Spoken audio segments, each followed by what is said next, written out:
প্রিয় নবম শ্রেণীর শিক্ষার্থীরা, আজকে তোমাদের সাধারণ গণিতের আমরা ত্রিকোণমিতিক যে অনুপাত অধ্যায় আছে সেই অধ্যায়ের প্রাথমিক আলোচনা করব।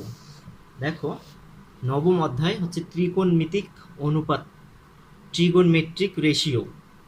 তো এখানে যেই জিনিসগুলো জানতে হবে সেই জিনিসগুলো নিয়ে আজকে আমি আমার ক্লাসটি কন্টিনিউ করব। এখানে ট্রিগোনমেট্রিক রেশিও বলতে ট্রি মানে 3, গোণ মানে ধার, আর মেট্রন হচ্ছে পরিমাপ। 3 ধার বা 3 বাহুর এবং কোণের যে সম্পর্কটা সেটাই হচ্ছে ত্রিকোণমিতিক যে অধ্যায়টা আছে সেখানে আলোচনা করা হয়। তাহলে আমরা ত্রিকোণমিতিতে ত্রিভুজের বাহু এবং কোণের মধ্যে সম্পর্ক বিষয়ে পাঠদান করা হয়, সে কারণে এটাকে ট্রিগোনমেট্রিক রেশিও বলা হয়ে থাকে। তো এই অধ্যায় শেষে আমরা কি কি শিখব? যে সূক্ষ্ম কোণের ত্রিকোণমিতিক অনুপাত বর্ণনা করতে পারবো। এখানে ত্রিকোণমিতিক অনুপাত করতে গেলে অবশ্যই তোমাদের একটা সমকোণী ত্রিভুজের প্রয়োজন হবে। সমকোণী ত্রিভুজ কাকে বলি আমরা? যে ত্রিভুজের একটি কোণ সমকোণ বা 90 ডিগ্রি, আর অপর দুইটি কোণ অবশ্যই কি হবে? সূক্ষ্ম কোণ হবে। তাহলে সেটিকে সমকোণী ত্রিভুজ বলবো। তাহলে অধ্যায় শেষে আমরা শিখব কি? সূক্ষ্ম কোণের ত্রিকোণমিতিক অনুপাত বর্ণনা করতে পারবে তোমরা। সূক্ষ্ম কোণের ত্রিকোণমিতিক অনুপাতগুলোর মধ্যে পারস্পরিক সম্পর্ক নির্ণয় করতে পারবে। সূক্ষ্ম কোণের ত্রিকোণমিতিক অনুপাতগুলোর ধ্রুবতা যাচাই করে প্রমাণ ও গাণিতিক সমস্যা সমাধান করতে পারবে। জ্যামিতিক পদ্ধতিতে 30 ডিগ্রি, 45 ডিগ্রি, 60 ডিগ্রি কোণের ত্রিকোণমিতিক অনুপাতের মান নির্ণয় ও প্রয়োগ করতে পারবে। 0 ডিগ্রি ও 90 ডিগ্রি কোণের অর্থপূর্ণ ত্রিকোণমিতিক অনুপাতগুলোর মান নির্ণয় করে প্রয়োগ করতে পারবে। ত্রিকোণমিতিক অভেদাবলী প্রমাণ করতে পারবে, ত্রিকোণমিতিক অভেদাবলীর প্রয়োগ করতে পারবে। যাই হোক, আমরা অনেক কিছুই শিখব। তার আগে আমাদের এই এত কিছু শেখার জন্য, এত কিছু জানার জন্য যে জিনিসগুলো জানা দরকার সেটা নিয়ে আমি এখন কথা বলবো। তো আমরা প্রথমে যদি একটা সমকোণী ত্রিভুজ আঁকি আর কি। সমকোণী ত্রিভুজ আমরা এটা করতেছি ত্রিকোণমিতি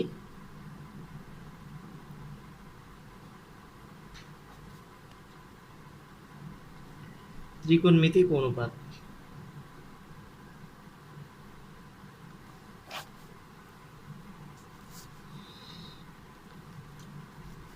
এখানে আমরা যদি দেখি, এটা একটা সমকোণী ত্রিভুজ নিলাম।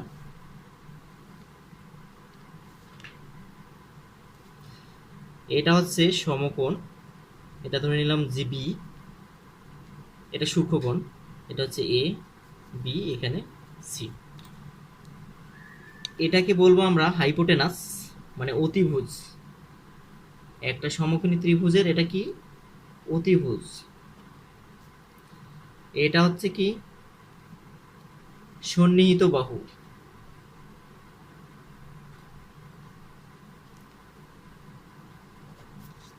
আর এটা হচ্ছে লম্ব কিংবা বিপরীত বাহু।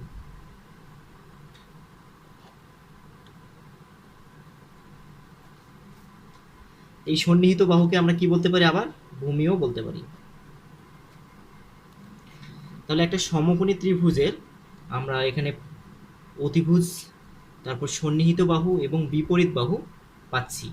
এই তিনটির প্রয়োজন আছে। আমরা যখন এখানে তোমাদের সম্পূর্ণ নতুন জিনিস, যে sine theta, cos theta, tan theta, এরকম জিনিস পড়তে হবে আর কি, সেই জন্য তোমাদের এটা জানা দরকার। যে অতিভুজ, সমকোণের বিপরীত যে বাহুটা সেটাই হবে অতিভুজ, কিংবা যে এখানে কোণ উৎপন্ন করবে। দেখো, সন্নিহিত বাহু এবং অতিভুজের মধ্যে যে কোণটা এ কোণ উৎপন্ন হলো, এই এ কোণের বিপরীতটাই হচ্ছে বিপরীত বাহু। তাহলে এটা গেল যে একটা সমকোণী ত্রিভুজের কি কি অংশ আছে আমরা সেটা দেখতে পেলাম। এখানে দুটি কোণে সূক্ষ্মকোণ এ এবং সি, এই দুটি কোণ কি? সূক্ষ্মকোণ। বি হচ্ছে সমকোণ। সো এটা একটা রাইট অ্যাঙ্গেল ট্রায়াঙ্গেল, মানে সমকোণী ত্রিভুজ। এখানে কিছু লেটার বা বর্ণ ব্যবহার করা হবে, সেগুলো গ্রিক লেটার। তোমরা তোমাদের বইয়ে দেখবে সেটা। আলফা, বিটা, গামা, অনেক লেটার আছে।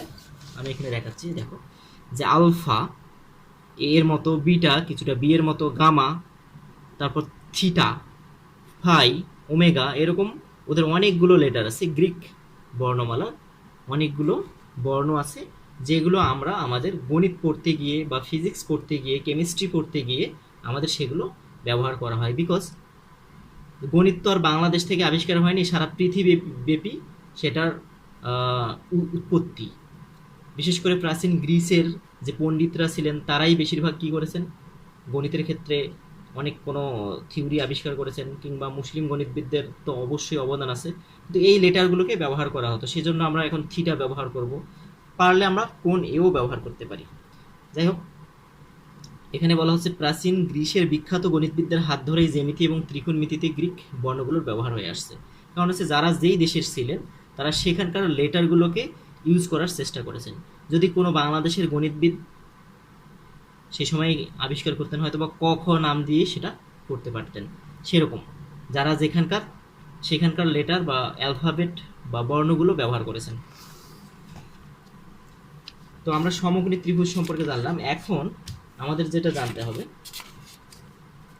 কিছু জিনিস, যে এখানে আমাদের ত্রিকোণমিতির 6টা অনুপাত আছে। সেটা হচ্ছে এরকম লিখব, সাইন থিটা, তারপর হচ্ছে কস থিটা, আরেকটা হচ্ছে ট্যান থিটা। এগুলো সিন না, এটাকে সাইন বলবো। এটা হচ্ছে কি, sign theta, cos theta, tan theta. Sine theta তোমাদের মনে রাখার জন্য আমরা যদি বলে থাকি, তাহলে সেটা যদি মনে রাখো, তাহলে এটা তোমাদের এই ছন্দটা বা এই শর্ট টেকনিকটা মনে রাখো, তাহলে তোমরা জিনিসগুলো সহজে আয়ত্তে নিয়ে আসতে পারবে। সেই কারণে আমি উল্লেখ করছি, এগুলো কোনো বইয়ে নাই।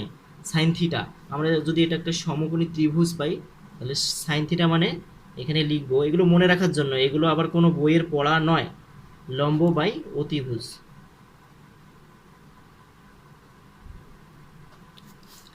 সাইন থিটা মানে কি, লম্ব বাই অতিভুজ। এখানে তোমরা মনে রাখতে পারো যে সাগরে লবণ অনেক।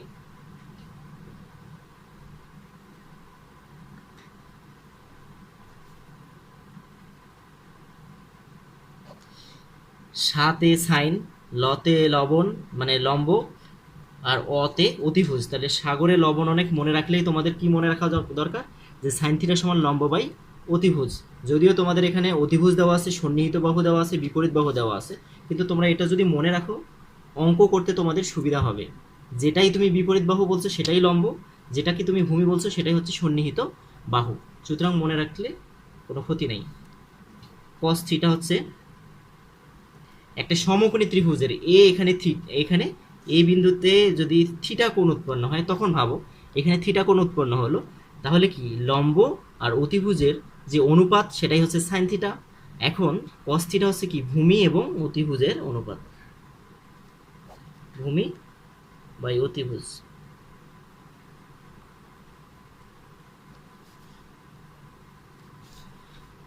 এখানে লিখব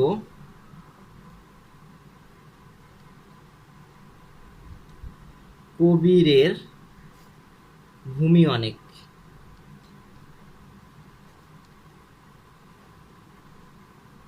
ধরো যে কবির নামের একজন মানুষ, তার জমি বা ভূমি অনেক।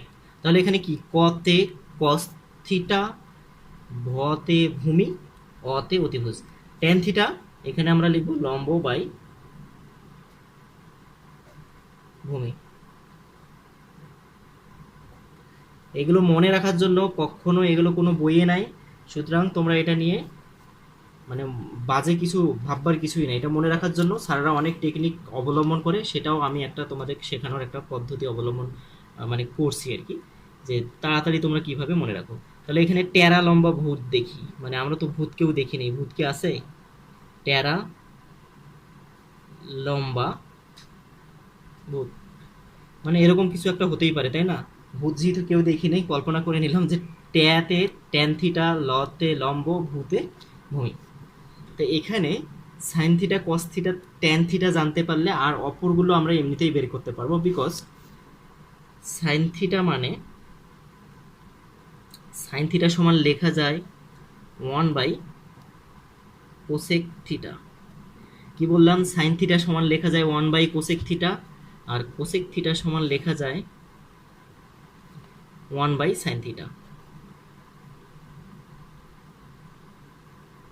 তাহলে দেখো যে সাইন থিটার বিপরীত হচ্ছে কি কোসেক থিটা, তাহলে কোসেক থিটা সমান কি লিখবা, অতিভুজ ডিভাইডস লম্ব।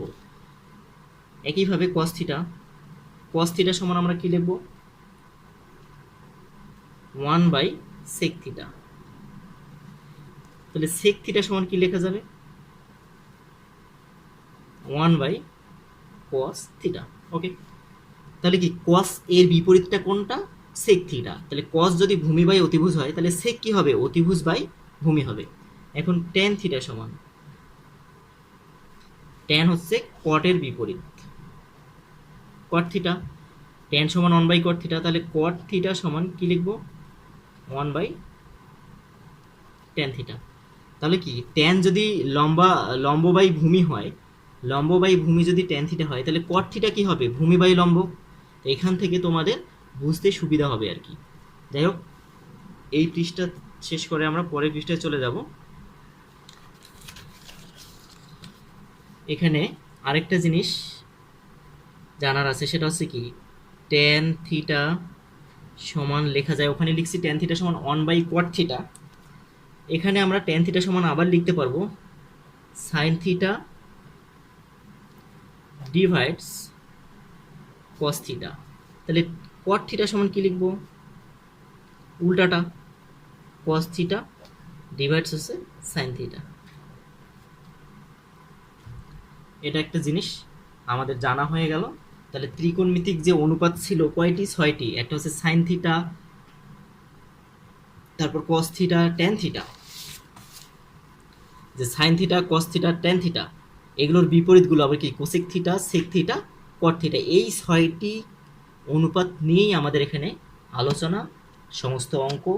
তোমরা সাধারণ গণিতে যদি এখানকার এই জিনিসগুলো ভালোভাবে শিখে ফেলো, হায়ার ম্যাথেও তোমাদের এখানে পড়াশোনা আছে এগুলো নিয়ে। হায়ার ম্যাথেতেও এই অষ্টম অধ্যায় থেকে ত্রিকোণমিতিক একটা অনুপাত থেকে একটা সৃজনশীল প্রশ্ন আসেই কনফার্ম। এখান থেকেও একটা প্রশ্ন আসে বোর্ড পরীক্ষায়। সুতরাং তোমরা এখানে ভালোভাবে শিখে পড়বে।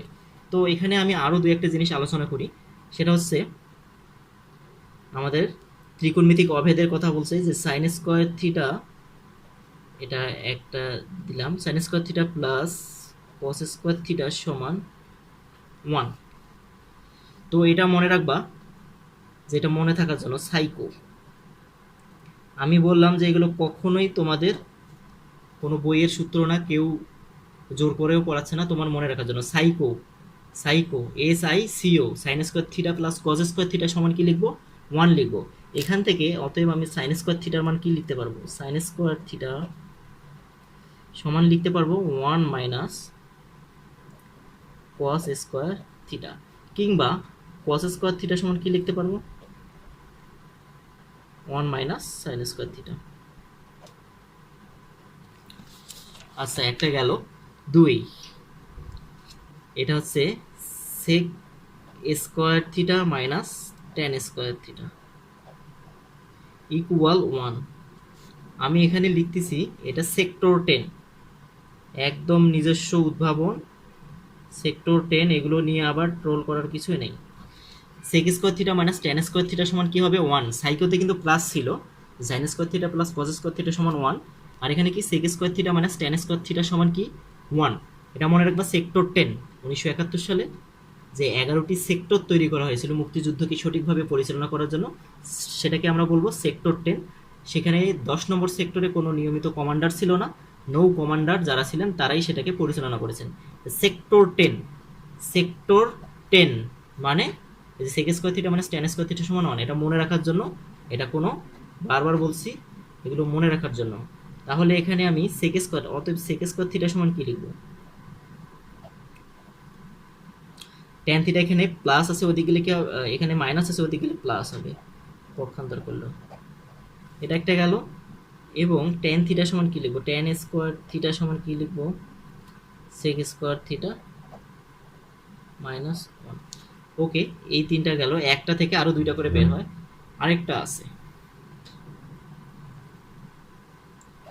Cosec square theta minus cot square theta equal 1।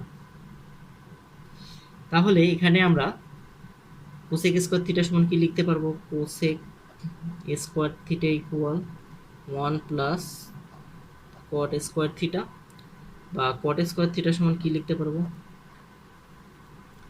Cosec square theta -1।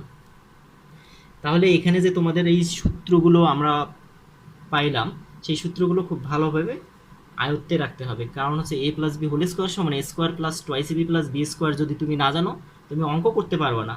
সুতরাং এখানেও এরকম যে sign square theta plus cos square theta সমান কত হয় সেটা যদি না জানো, বা সেক স্কোয়ার থিটা মানে টেন স্কোয়ার থিটা সমান 1 হয় না 2 হয় সেটা যদি না জানো অঙ্ক করতে পারবে না। সুতরাং তোমাদের সবার কাজ হবে এখানকার যে প্রাথমিক আলোচনাটা সেই আলোচনাটা খুব ভালোভাবে ধারণ করা, তাহলে তোমরা পরবর্তী যে অঙ্কগুলো আছে সেই অঙ্কগুলো করতে পারবে।